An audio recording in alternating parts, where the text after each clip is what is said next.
Week 3 of the college football season is make or break for the Big 12. And here's why I'm worried it might be break. This is Locked On Big 12.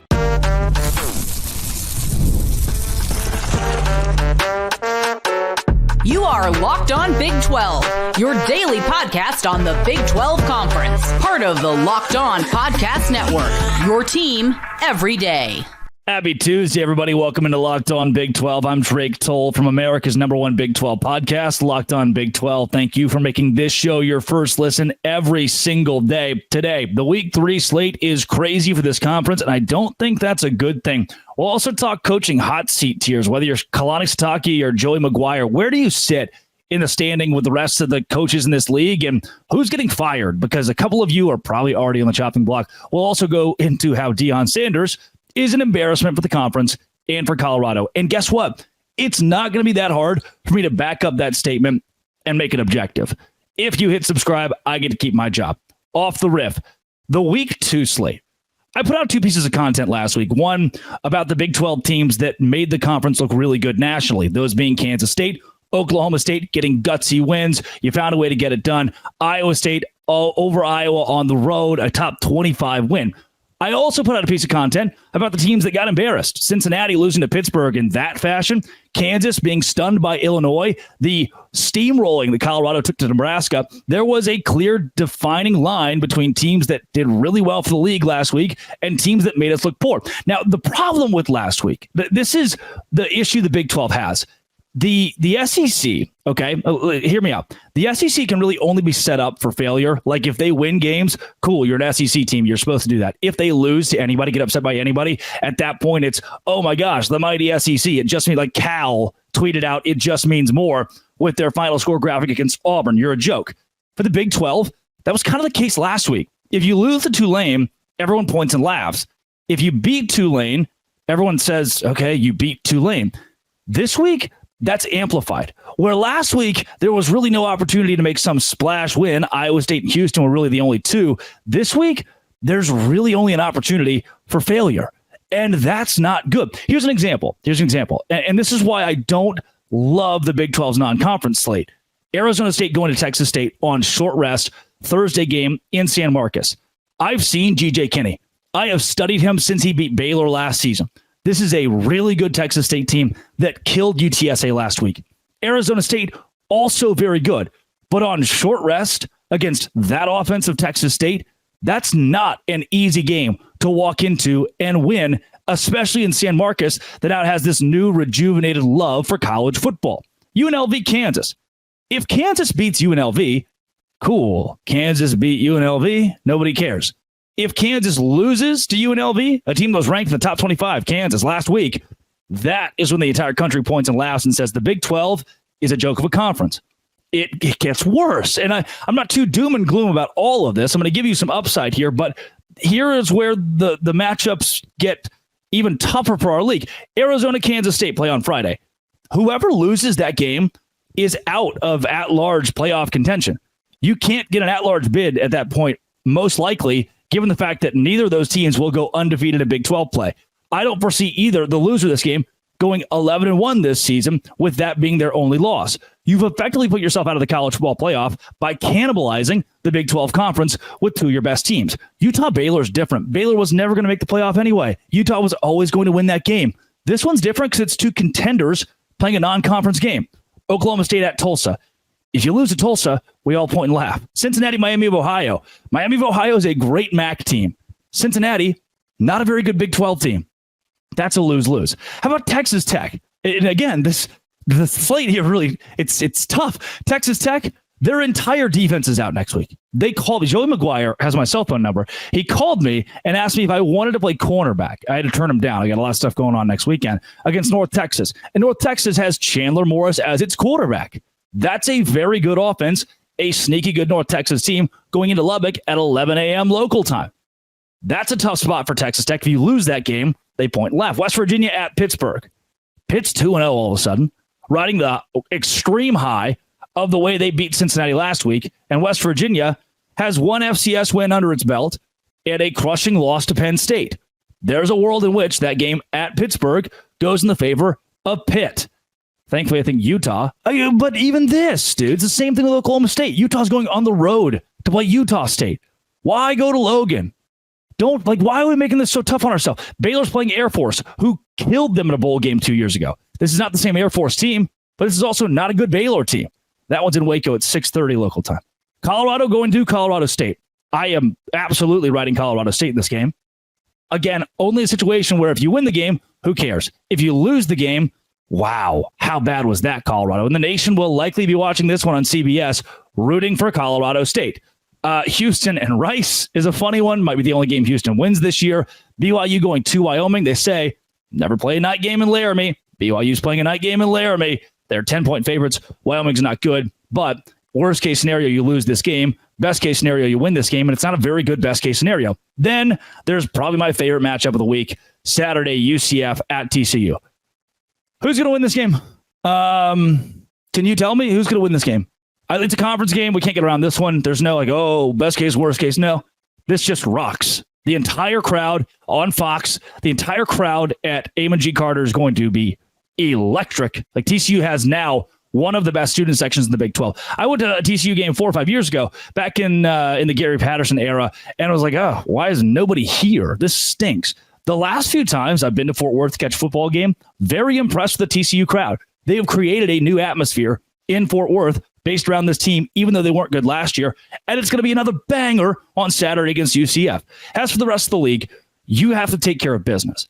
That's a tough thing to ask. And maybe I'm scarred a bit because last offseason, we lost to South Alabama. Last offseason, we lost to Miami of Ohio. Last offseason, or last non-conference season, I should say, we lost to the Ohio Bobcats. That's why I'm worried that the Big 12's in a spot this week where you really can't win. And that means that this conference needs to do a better job scheduling a non-con. And can I be completely honest with you? Stop. If you want to be the smartest guy at the water cooler, what I want you to do is walk up and say, hey, we should play Long Island, Duquesne, and Albany in non-conference. Those should be the 3 non-conference games. And everybody's like, no, you should play 2 top 20 teams, play at NC State. Really try. Don't bolster your resume. No one cares anymore about the rest. With a 12-team college football playoff, there are 2 things I care about. 1, wins. 2, winning your conference. If you win your conference, you then get an automatic bid to the college football playoff. Jackson Olsen saying hello. You get an automatic bid to the college football playoff. That's all that matters at this point. Just go win your league or go 11-1. And no one's pointing at non-conference going, oh, look, nope, you went 11-1. You're making it over the 10-2 team. There's no logic anymore as to what gets you to the college football playoff. We learned that with Florida State last year. Oh, guy was hurt. You don't get in. It's that fickle. Stop playing these top 10 road games. Stop even playing these should be non-competitive road games like Miami. The Big 12 conference is going to Texas State, to Tulsa, to Miami of Ohio, to Utah State, to Colorado State, and to Laramie, Wyoming this week. Those are road games for these Big 12 teams. That's absurd. Why are we doing this to ourselves? Just don't. Play at home against a cupcake on Locked On Big 12, part of the Locked On Podcast Network, your team every day. Today's show is brought to you, folks, by Ultimate GM and the kind folks at Ultimate College Football HC. It is your time to step up and be the head coach of a college football program and do it while you're on a flight. This thing is great because Ultimate College Football HC is free, has no ads, and is 100% playable offline. You can create basically your own college football team. Pick Texas Tech, be their head coach, call their plays, help the team. And I love that you're responsible for calling those plays because your strategy directly affects the game. Use code LOCKEDONCFB, all caps, inside the game to receive a free boost to your program. Make sure to take advantage of this perk, and it'll get you off to a strong start. Download the game at ultimate-cfb.com or look it up in the app stores. Ultimate College Football HC. Begin your coaching legacy. Do it today. The Big 12 coaching hot seat is alive. We are 2 weeks into the college football season, and you might think, can you really learn a lot in 2 weeks? The answer is yes. Now, could some of the coaches, like yours, maybe your coach is one that's on the chopping block, could they turn it around a la Neil Brown last season? Yes. I remember when Neil Brown lost to Penn State the way he did last year, and I thought, that was oddly competitive. Did the players like playing for Neil Brown? Could they actually be a competent football team? And West Virginia was. That could be the case this year for a Joey McGuire. However, I believe the league's in a spot right now where about 8 of these coaches are in very safe territory, and another 8 need some help. These guys could all go 3-9 this season, and I am confident I can assuredly say they won't get fired.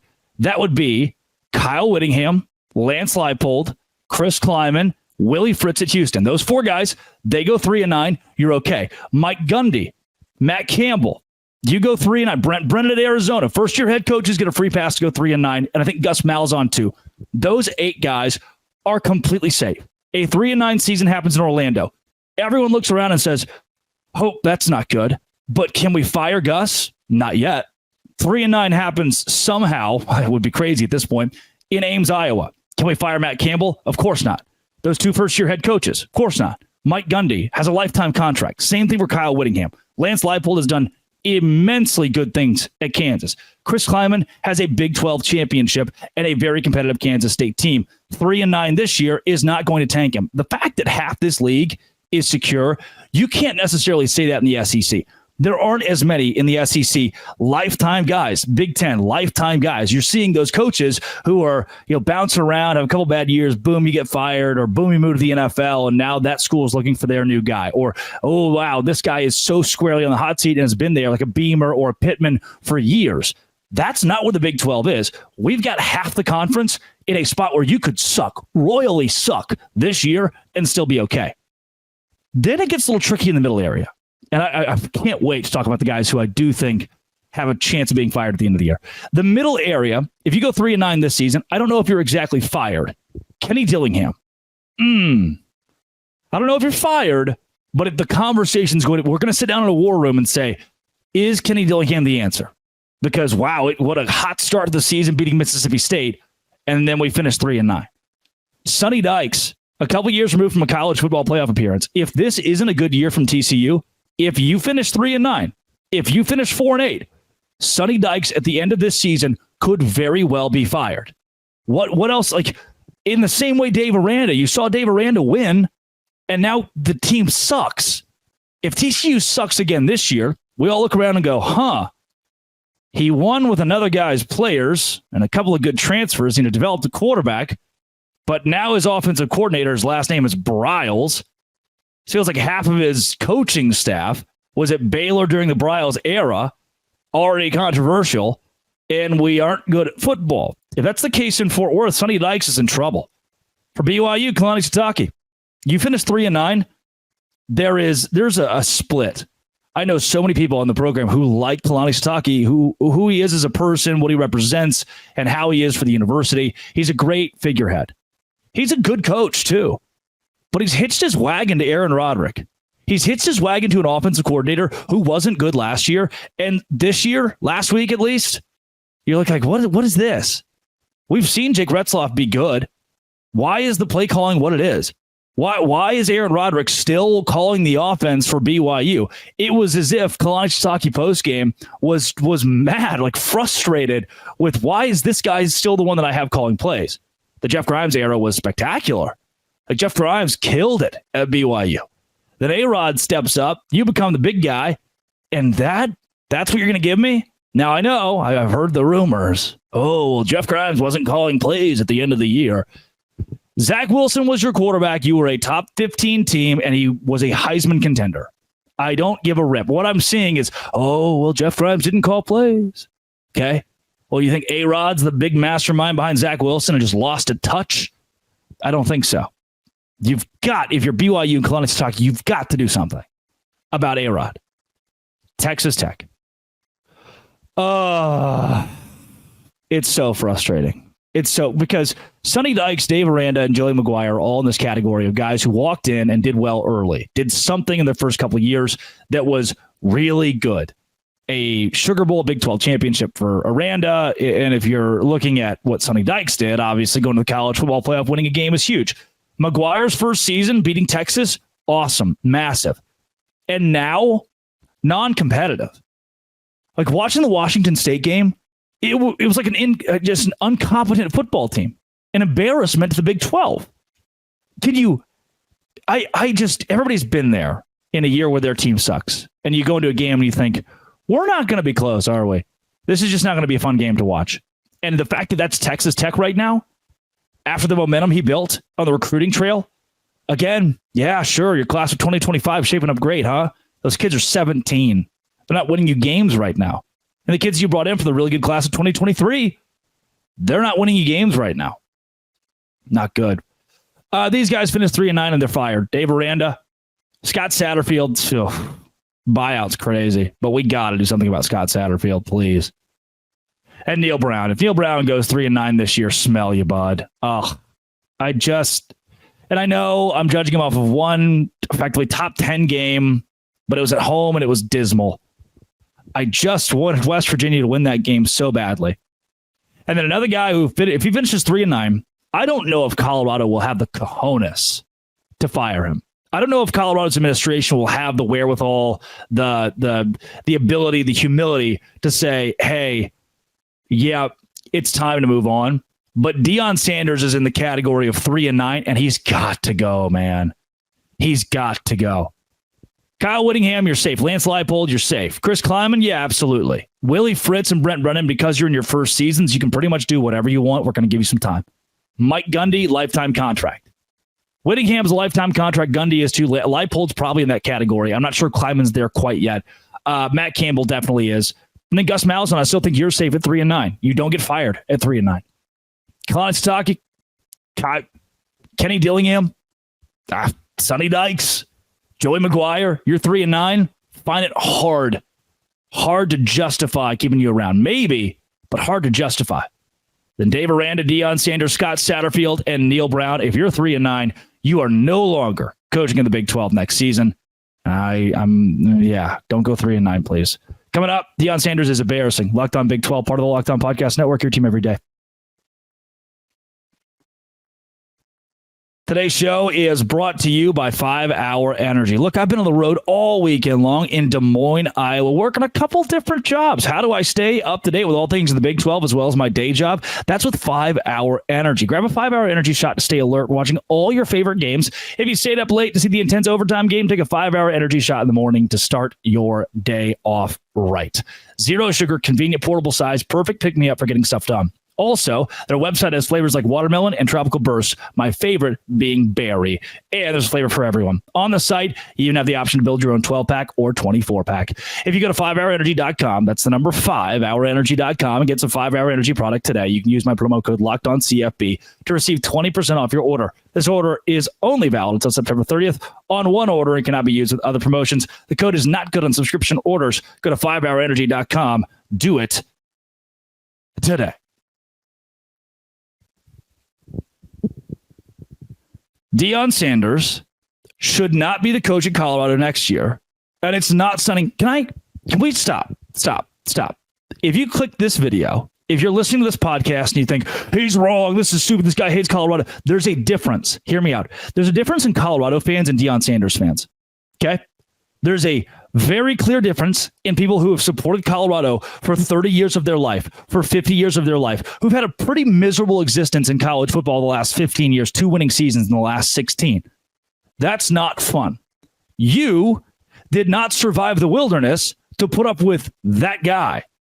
You, this classic Colorado fan, don't have to hitch your wagon to a guy who couldn't give a rip about Colorado 3 years ago, and a guy who won't give a rip about Colorado 3 years from now, and probably doesn't have a lot of good things to say about the actual Colorado program, the actual Colorado school, the actual Colorado fan base. He only has good things to say about himself, about his kids, about the opportunity that Colorado has given him to create this vessel, to make the Buffs a vessel for his own personal promotion. I love this tweet. Coach Prime puts out, and it's very poorly done, by the way, puts out 4 pictures. This is on September 8th, the morning after losing to Nebraska. 4 pictures of himself in shorts, high socks, a hoodie, and big chains, with that hoodie saying, I can't, what is it even? His today says, ain't hard to find. That's what the ain't hard to find. What? I ain't hard to find. You just lost to Nebraska yesterday, and you start the next morning off by posting 4 pictures of yourself looking fly during warm-ups, 654,000 views. What? You go to the podium, okay, and it's been reported now by denversports.com that you told the band they can't play the fight. If you're a Colorado fan, this is the man you're hitching your wagon to. Well, Deion makes us money. Yeah. Deion can be great for Colorado and can be great for the Big 12. He's not right now. This is a guy that reportedly told the band, don't play the fight song when my son scores a touchdown. We're going to play his rap song over the stadium instead. This isn't about you, Colorado. I don't hate you, Colorado. Quite frankly, the reason that so many people despise Utah right now in the Big 12 is because they're good. Utah fans get to be a little more D-baggy. I think that's the right way to put it for the FCC. Thank you. They can be a little more D-baggy because they're good at football. That's why I don't get mad at the Utah fans that you might consider annoying. They win, okay? Be insufferable when you win. I like that moxie. It builds rivalries. It makes things more entertaining in the Big 12. For Deion Sanders, you lose. For Colorado, you're not winning. You don't have to love what Deion is doing at Colorado right now because objectively, it's bad. He is embarrassing the Big 12. He's embarrassing the brand that is Colorado, and he's doing it in the name of his own brand. Turn on a commercial, and there's Deion. Next commercial, there's Deion. Next commercial, Patrick Mahomes. Next commercial, Deion Sanders, animated as a duck or whatever. They're calling him Coach Prime. Somebody tweeted, it's not Coach Prime, it's Coach Crime. What he's doing is criminal to these kids. It is. Because he's going to leave Colorado at the end of this year. He's here for one reason, and that's the name Sanders.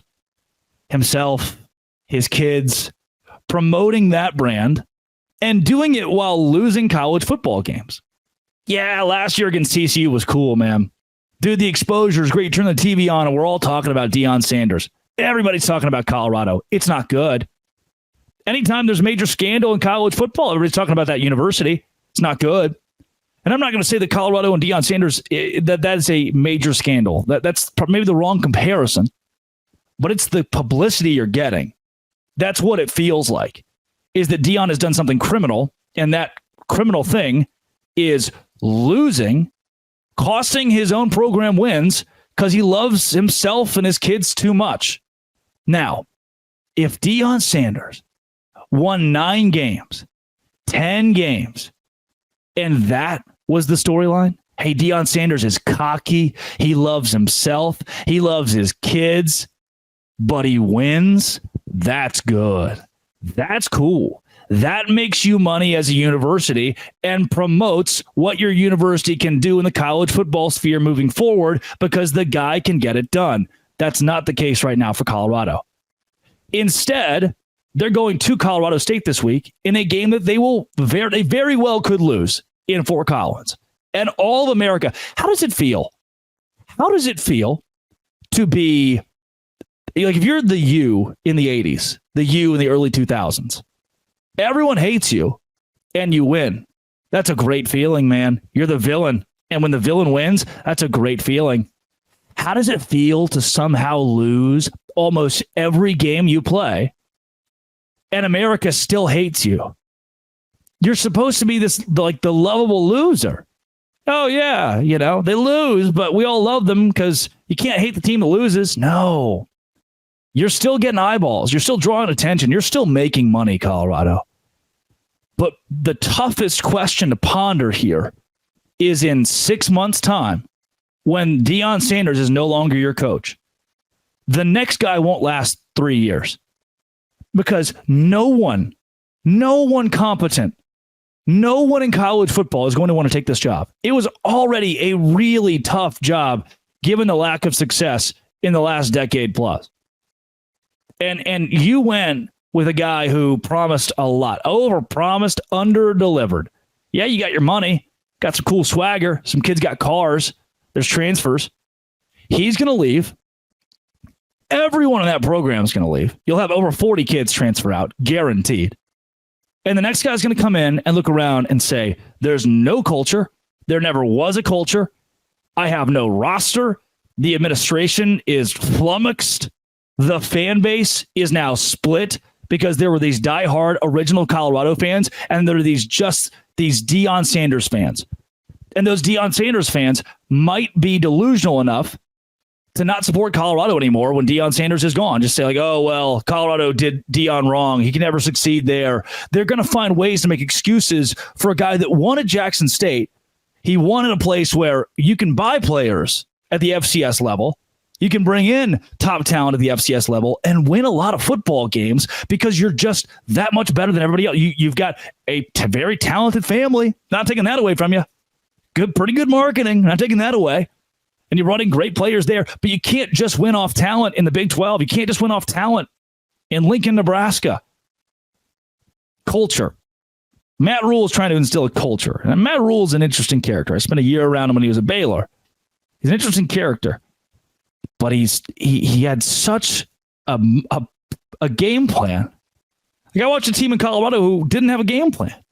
Nebraska did. Nebraska had a head coach. Colorado had a promoter, a band promoter, a DJ, a guy who just books concerts. That's what Deion's become. He can market, sure. And he can drive your football program into the ground. And that's what's happening. Coming up tomorrow. Can't wait to preview the rest of this weekend. Let me at it. We're going to Laramie. Love it. On Locked On. Thanks for making your first listen every single day. Dose Grande.